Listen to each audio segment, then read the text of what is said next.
Қазақстан Жазушылар одағы басқармасының хатшысы, Республикалық Жалын журналының бас редакторы, КСРО халық депутаты, КСРО жоғары кеңесінің мүшесі, Қазақстан Республика халық депутаты, Қырғыз Республикасының халық ақыны 1994 жыл, Қазақстанның халық жазушысы 1996 жыл.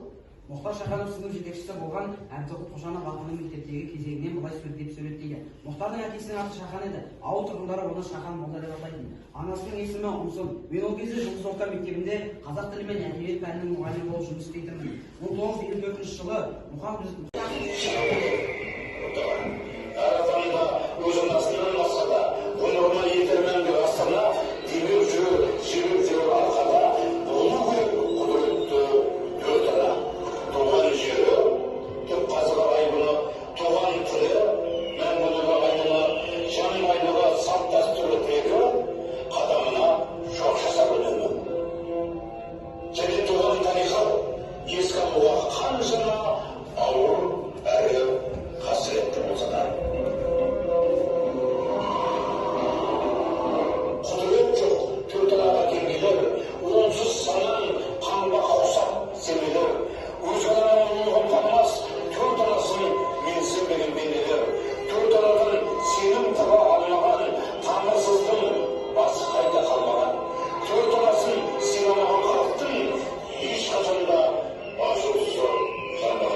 басадым шығағадан, сен бар кезде келген жоқ мұңдамаған, далаңнан тағдырған құс қанаттың бабаңанау кеңдігі бұлдамаған.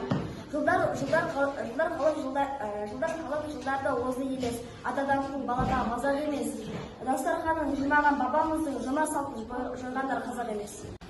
Табиғаттың өзгермейтін заңына бір бекіді, қай кезде де туған тілім туған анам секілді. Бабалардың арманы бар мына қызыл гүлдерде, олар тілін қорғап жан қиған бұл жерде.